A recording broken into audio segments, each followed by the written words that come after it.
Last night on Checkpoint, Pike River Minister Andrew Little told us the mine will be treated as a crime scene if and when re-entry occurs. Well, today a small insight into the process of recovering the drift, or the 2.3 kilometre access tunnel, to the working part of the mine. In short, the Pike River Recovery Agency is advertising, and I quote, for 5 new mining staff to assist with the re-entry and recovery of the Pike River drift. This is a slow and complex process with checks and rechecks at every stage of the planning process before anyone walks into the mine.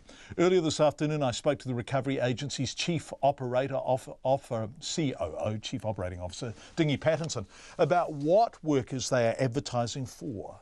Yeah, look, we need 5 people, experienced mine workers, and by that I mean with 2 to 5 years underground mining experience at least, and that's to carry out the preliminary work we're doing up at site now before the re-entry starts, and then if we get the approval from a minister later on this year, then to carry on and actually do the re-entry work underground. So these miners will be going in?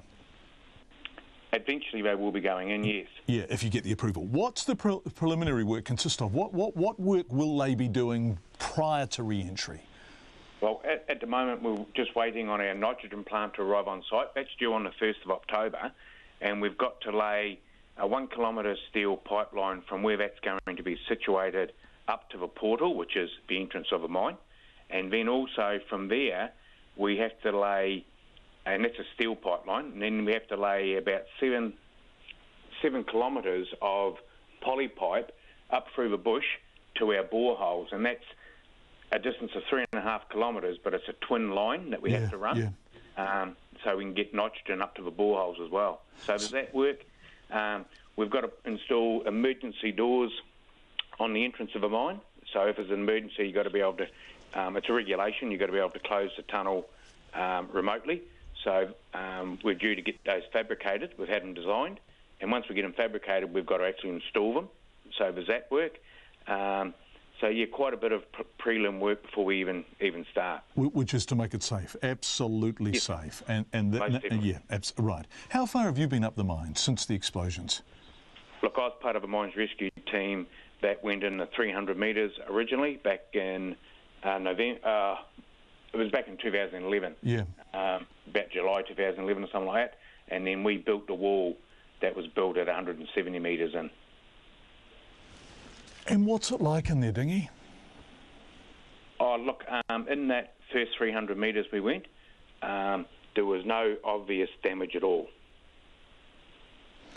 And so, and this is an interesting thing, isn't it? Because, and it's a tough conversation to have.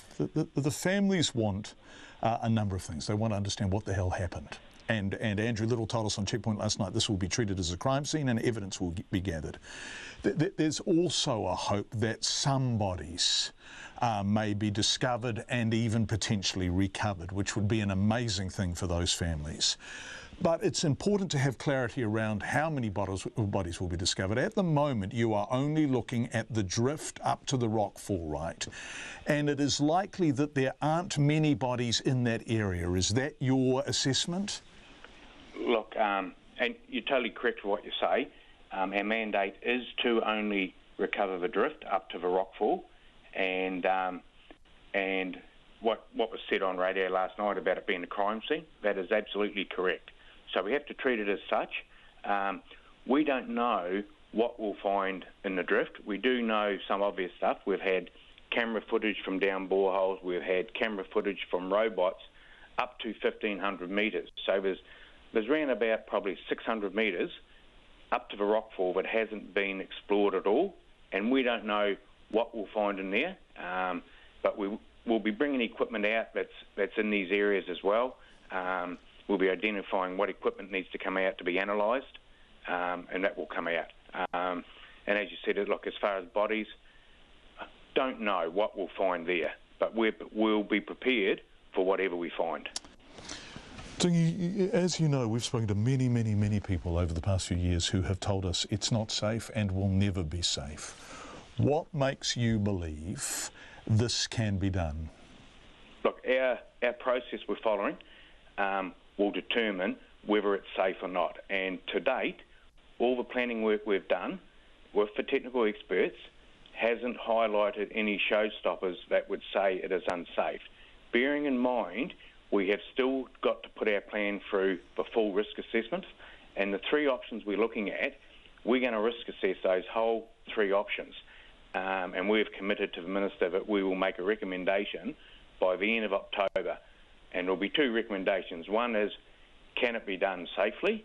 And the other one will be what option we want to take.